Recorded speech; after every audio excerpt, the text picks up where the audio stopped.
Dalam nama Bapa dan Putra dan Roh Kudus.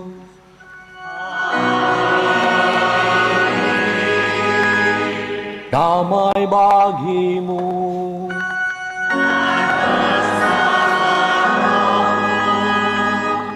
Saudara-saudari yang terkasih, pada hari ini kita merayakan hari Minggu Palma untuk mengawali Pekan Suci.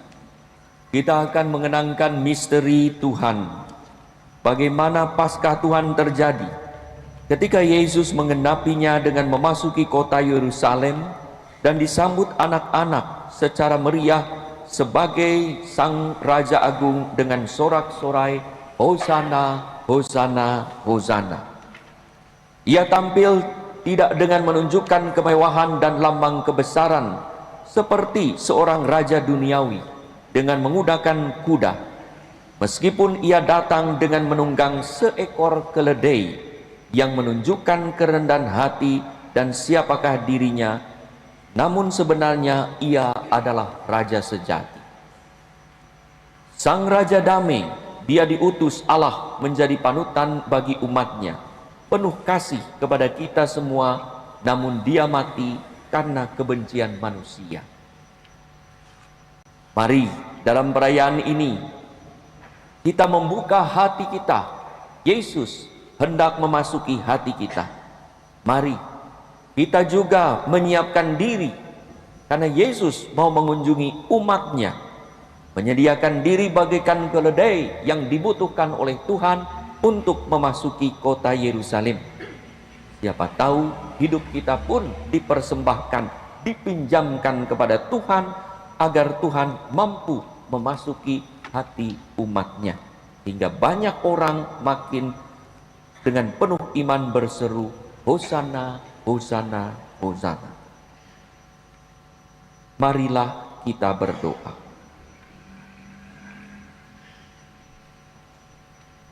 Allah yang maha kuasa dan kekal, melalui ranting daun zaitun, Engkau mewartakan kepada Nuh akan belas kasih dan janji keselamatan kepada setiap ciptaan.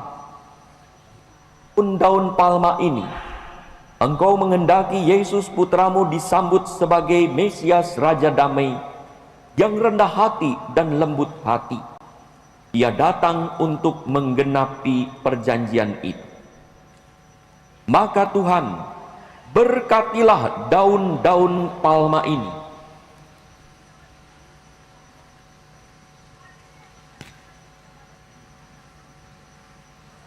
untuk menyambut dan memuliakan putramu, dan berilah kami keberanian untuk mengikuti jejaknya, dan kelak bersama dia kami memasuki Yerusalem surgawi, sebab dialah Tuhan pengantara kami.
Tuhan bersamamu.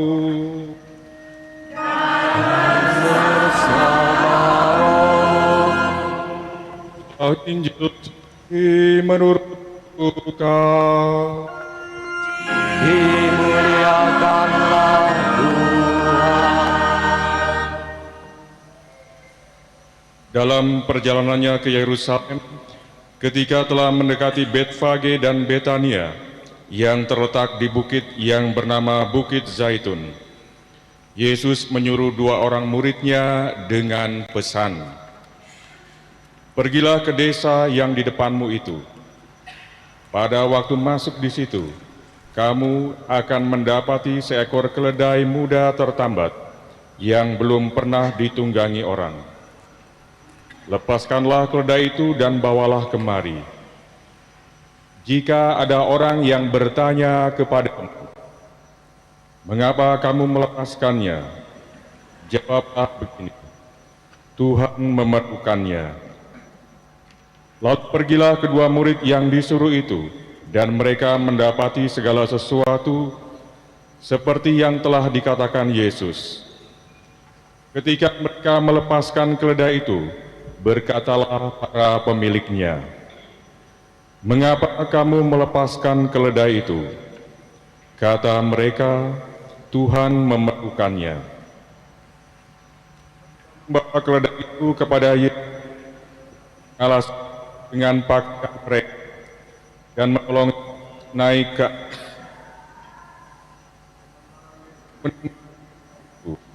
mereka mengangkat pakaiannya jalan. Terus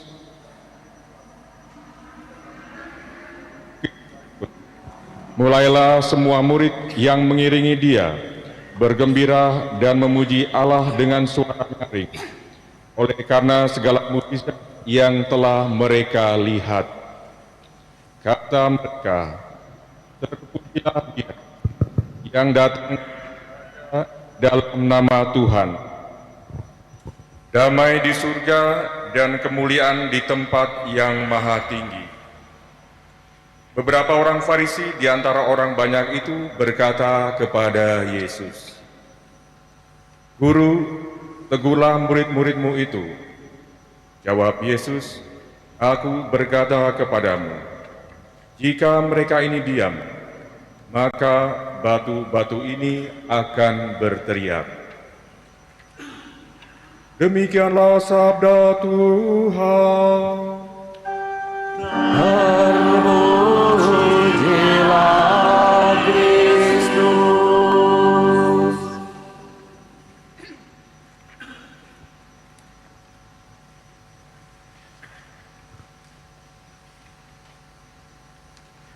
Saudara-saudari, marilah dengan gembira kita mengenang menyambutan Yesus Kristus ketika Ia masuk kota Yerusalem.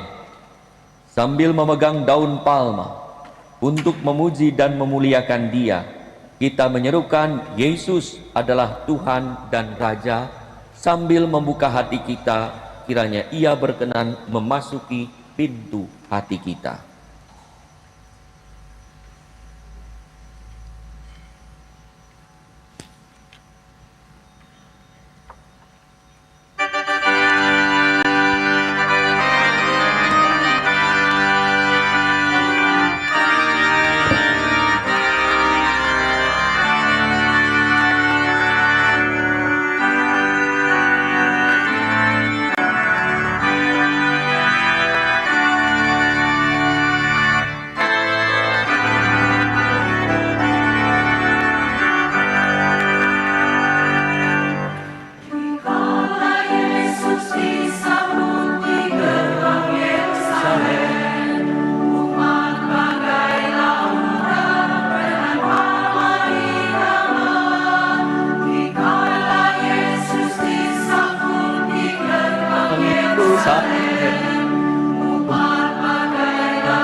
zaman.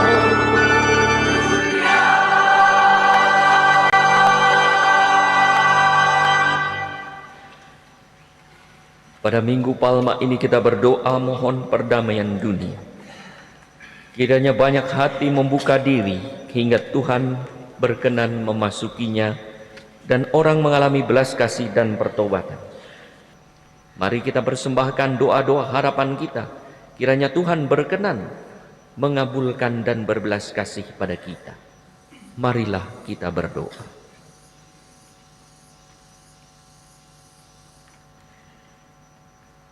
Allah Bapa yang Maha Kuasa dan Kekal, Engkau telah mengutus dan merelakan Yesus Putramu untuk taat, mengenakan dan mengalami kemanusiaan kami, melaksanakan karya kasih keselamatanmu hingga sengsara dan wafatnya di kayu salib.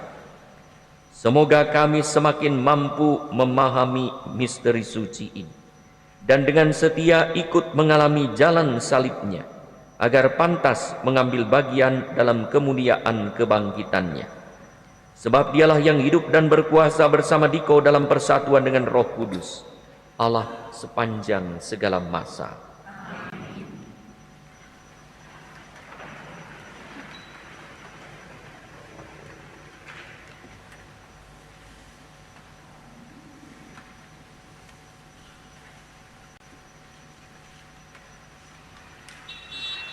Bacaan dari kitab Yesaya. Tuhan Allah telah memberikan kepadaku lidah seorang murid, supaya dengan perkataanku aku dapat memberi semangat baru kepada orang yang letih lesu. Setiap pagi ia mempertajam pendengaranku untuk mendengar seperti seorang murid. Tuhan Allah telah membuka telingaku, dan aku tidak memberontak, tidak berpaling ke belakang. Aku memberi punggungku kepada orang yang memukul aku, dan pipiku kepada orang yang mencabut janggutku. Aku tidak menyembunyikan mukaku ketika aku dinodai dan diludahi. Tetapi Tuhan Allah menolong aku, sebab itu aku tidak mendapat noda. Maka aku meneguhkan hatiku seperti keteguhan gunung batu, karena aku tahu bahwa aku tidak akan mendapat malu. Demikianlah sabda Tuhan.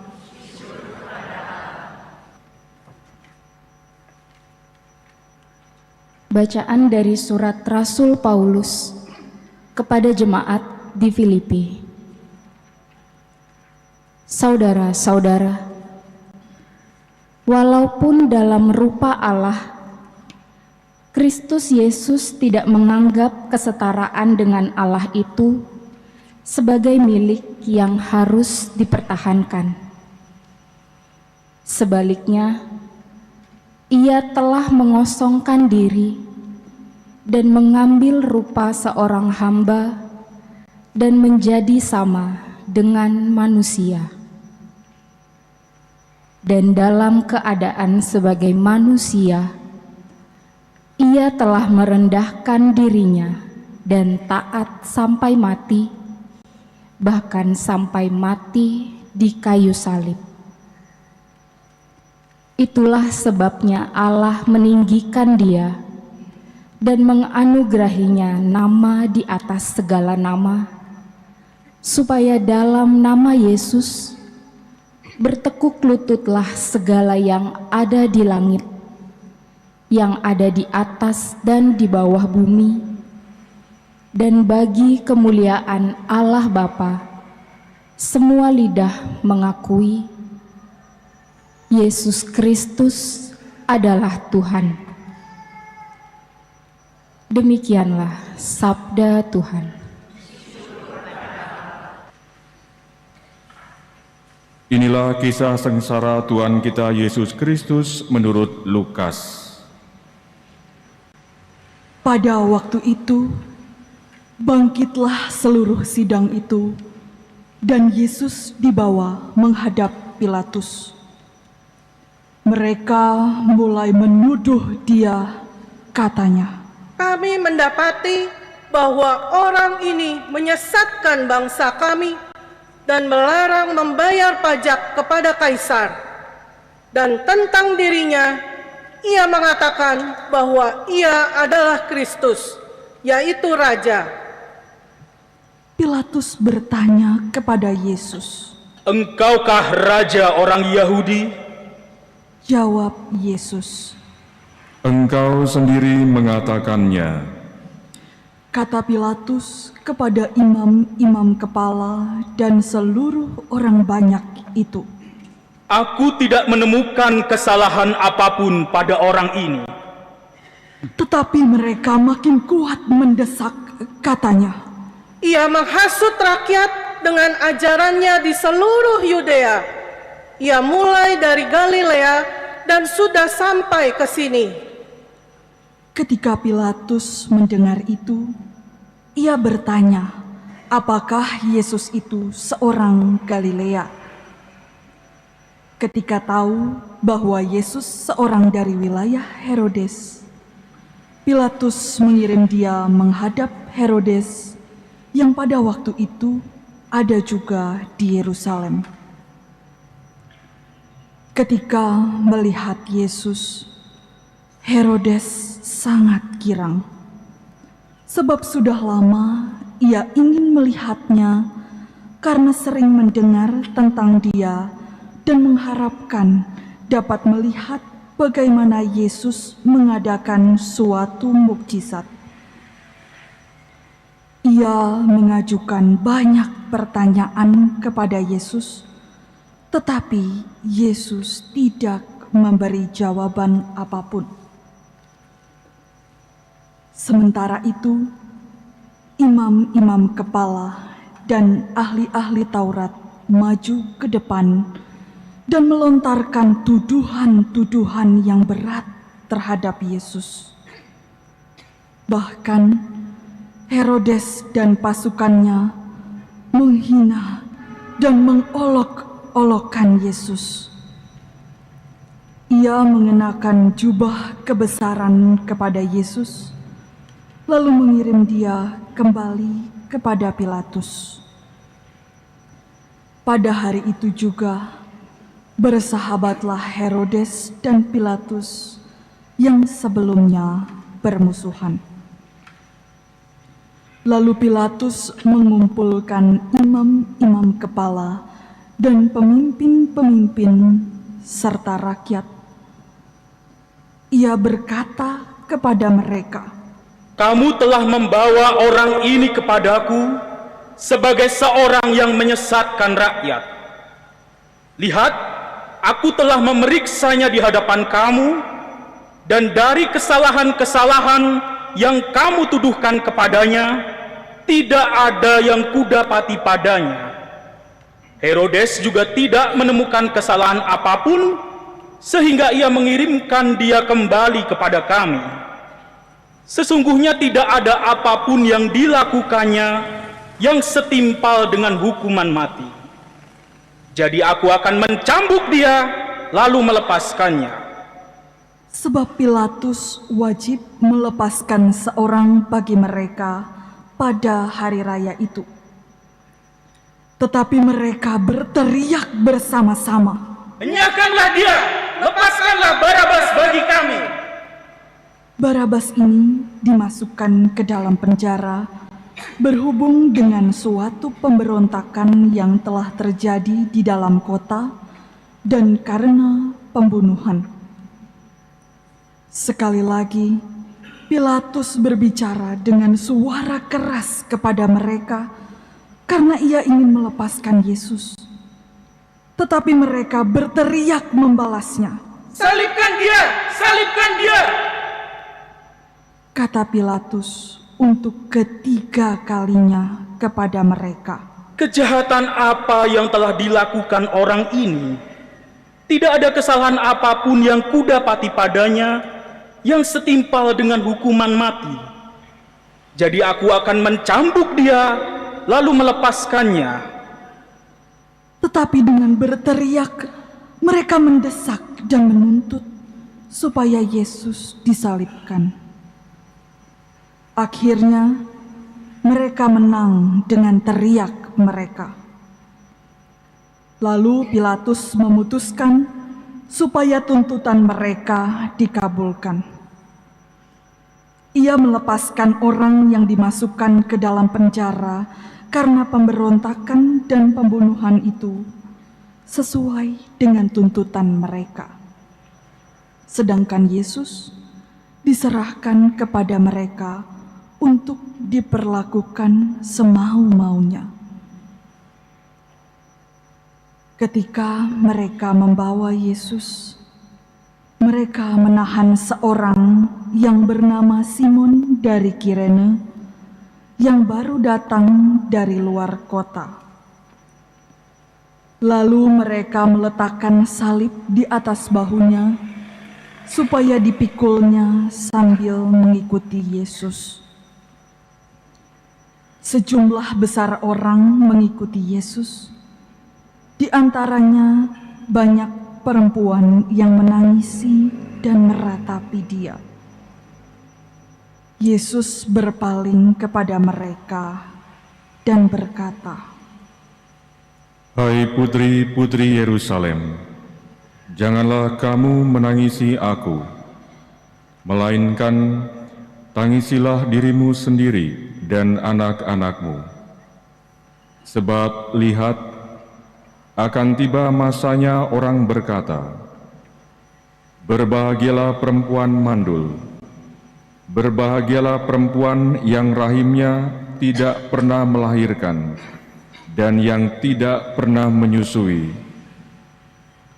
Lalu orang akan mulai berkata kepada gunung-gunung, runtuhlah menimpa kami, dan kepada bukit-bukit, timbunilah kami.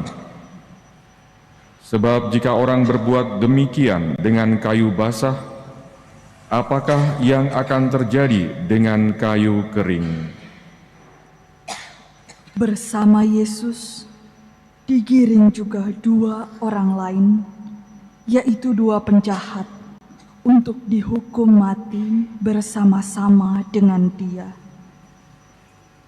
Ketika sampai di tempat yang bernama Tengkorak, mereka menyalibkan Yesus di situ dan juga kedua orang penjahat itu, yang seorang di sebelah kanannya, yang lain di sebelah kirinya.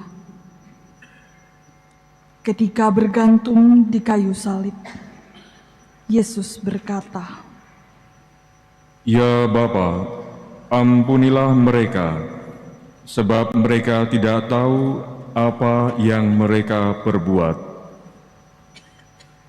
Dan mereka membuang undi untuk membagi pakaian Yesus. Orang banyak berdiri di situ dan melihat semuanya. Tetapi pemimpin-pemimpin mengejek Yesus, katanya, Orang lain ia selamatkan. Biarlah sekarang ia menyelamatkan dirinya sendiri jika ia adalah Mesias, orang yang dipilih Allah. Juga prajurit-prajurit mengolok-olok dia. Mereka menawarkan anggur asam kepadanya dan berkata, Jika engkau raja orang Yahudi, selamatkanlah dirimu. Ada juga tulisan di atas kepalanya, Inilah Raja orang Yahudi. Salah seorang dari penjahat yang digantung itu menghujat Yesus, katanya, Bukankah engkau Kristus? Selamatkanlah dirimu dan kami. Tetapi penjahat yang seorang lagi menegur dia, Tidakkah engkau takut kepada Allah, sebab engkau menerima hukuman yang sama? Kita memang selayaknya dihukum, sebab kita menerima balasan yang setimpal dengan perbuatan kita.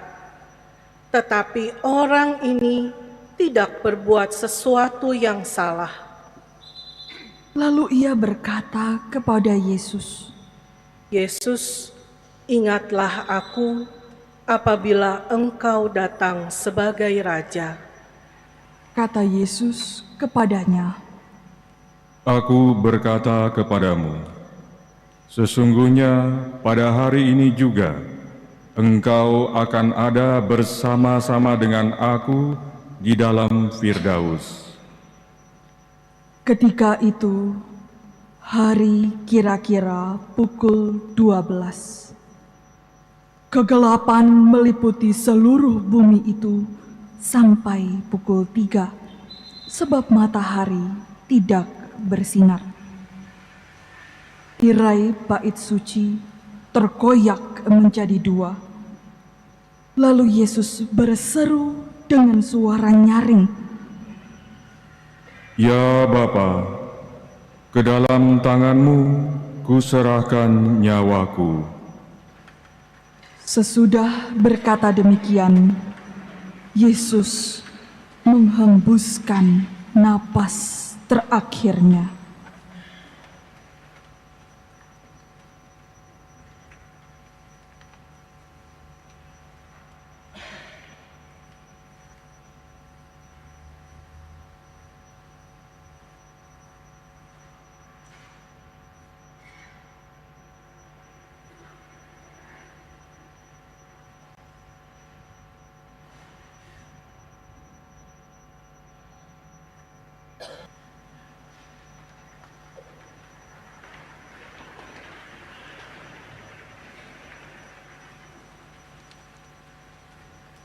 Ketika kepala pasukan melihat apa yang terjadi, ia memuliakan Allah, katanya, Sungguh, orang ini tidak bersalah.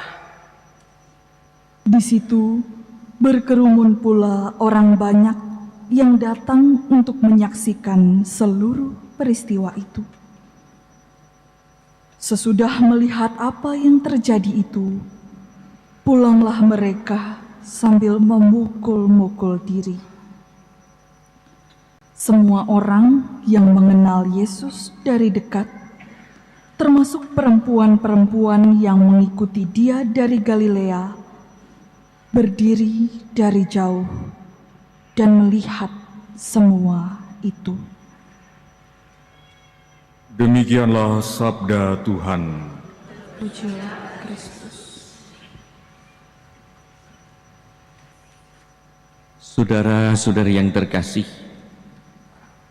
ada orang yang bertanya, apakah mujizat yang dulu dilakukan oleh Yesus lebih dari 2000 tahun yang lalu masih ada sampai sekarang? Saya jawab, ada. Banyak mujizat. Hampir setiap hari orang mengalami mujizat. Juga ketika orang-orang secara khusus meminta pada Yesus dalam perayaan Ekaristi, Yesus yang hadir secara sakramental dan real, itulah Yesus yang sama. Banyak orang saat ini memang meminta mujizat karena menghadapi hidup seolah berada di jalan buntu. Bayangkan saja, setelah berusaha sekuat apapun, ternyata belum berhasil juga.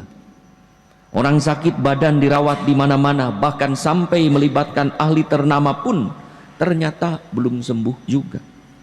Orang yang sakit hati didekati dengan cara apapun, ternyata belum mengampuni juga. Orang yang gagal didukung, ditopang dengan cara apapun, ternyata terus terpuruk. Orang jahat didekati dengan kasih apapun serta didoakan bagaimanapun, ternyata belum bertobat juga. Usaha dan kehebatan manusia pada saat-saat tertentu tak mampu mengatasinya. Pada saat itu kita membutuhkan mujizat, yaitu campur tangan Allah untuk membuat sesuatu yang tidak mungkin di mata manusia menjadi mungkin terjadi. Salib, Jalan salib yang kita dengar hari ini adalah sebuah mujizat. Dalam Injil kisah sengsara yang baru saja kita dengar dari kisah Lukas 23, kita biasa melihat ada beberapa mujizat terjadi, yaitu apa yang tidak mungkin dilakukan manusia biasa tanpa campur tangan Allah, tanpa ditopang dan didukung oleh kekuatan Allah sendiri. Pertama, Yesus memberi penghiburan kepada wanita-wanita Yerusalem yang menangisi dirinya.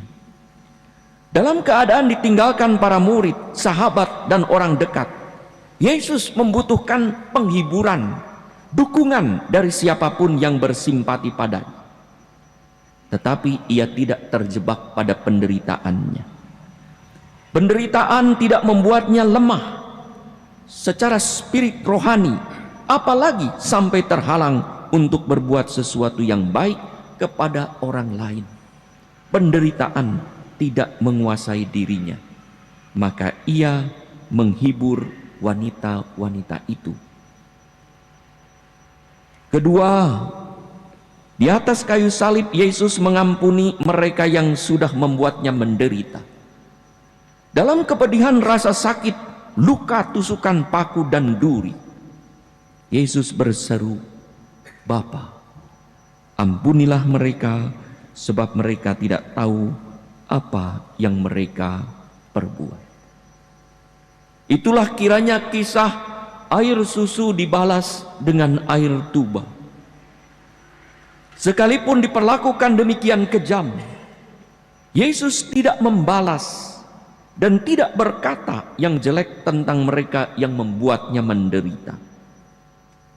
Di tengah gejolak yang biasanya ada kemarahan dan kebencian, justru Yesus memperlihatkan kemurahan hati dan kecintaannya kepada mereka yang telah berbuat jahat kepadanya. Ampunilah mereka. Ketika Yesus di atas salib juga membuka jalan pertobatan pada dia yang mau bertobat.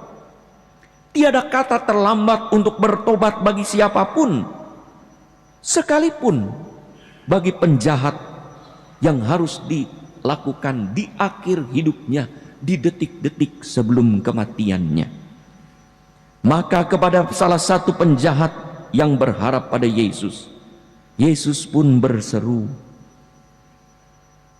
"Aku berkata kepadamu, sesungguhnya hari ini engkau akan ada bersama-sama dengan aku di dalam Firdaus."